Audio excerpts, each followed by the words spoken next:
One, go.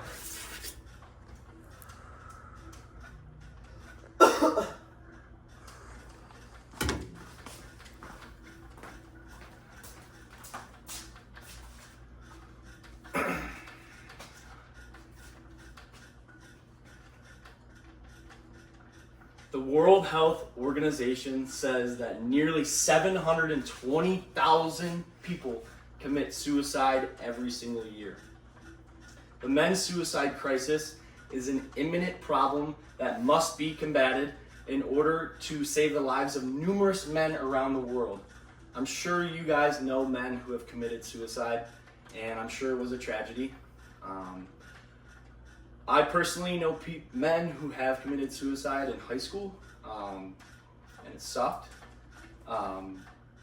Today, I'll run you through 3 different things involving the male suicide crisis.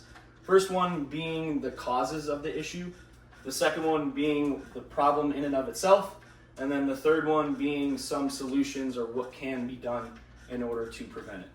We'll transition to the first part, which are the causes.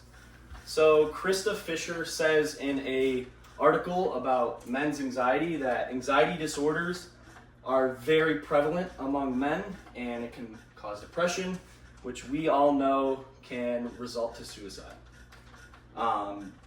Men tend to not reach out to medical professionals to get help. Rather, they internalize their issues, and there seems to be some sort of societal stigma where men resort to toughness, stoicism, and invulnerability in order to deal with their problem. And like I said, they take the issue head on. They internalize it and try to come up with some sort of solution on their own rather than actually getting the true help that they need.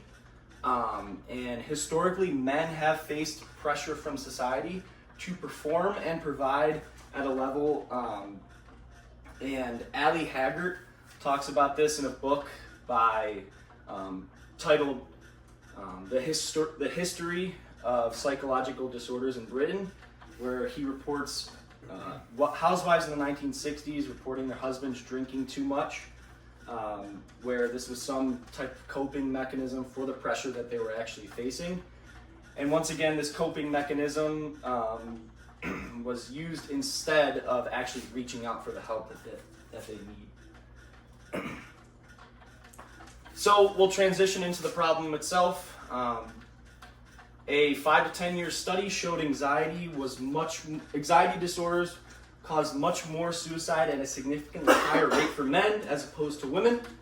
And a USA Today article said that women commit suicide at a 1/4 rate that men commit suicide, as well as a British Office of National Statistics report showed men are likely to commit suicide at about 3.5 times more likely rate than women are. So why does this matter? Doesn't matter if it's twice as much, 3 times as much, 4 times as much. The fact is that men are committing suicide at way too high of a rate as opposed to women. And obviously that is a problem. Now, I'm not saying the rate should be the same. I'm not saying more women should be committing suicide and they should be equal.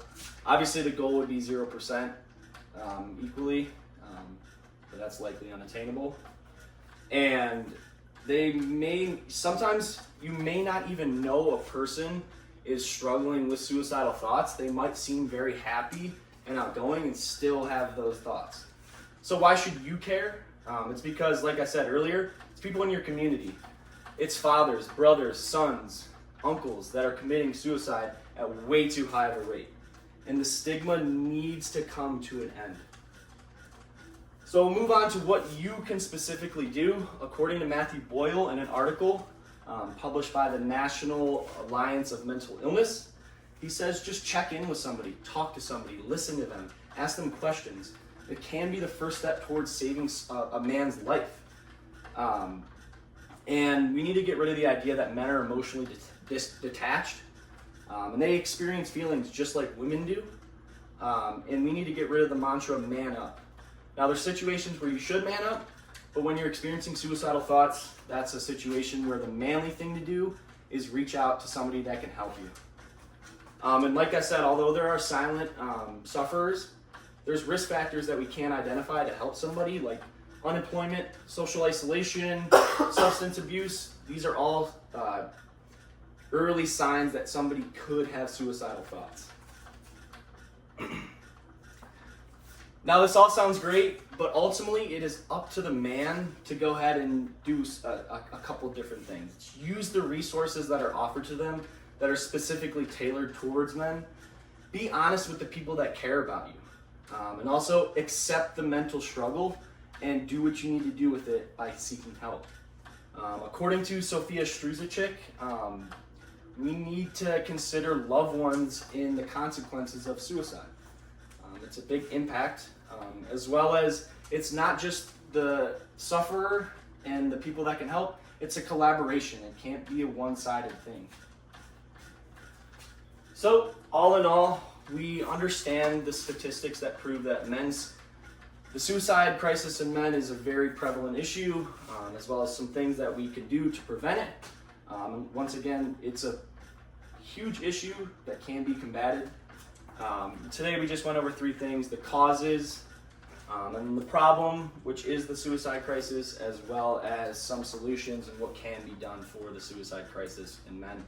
And I would encourage all of you to reach out to somebody, make an impact today, so that way somebody doesn't have to experience suicide tomorrow. Thank you.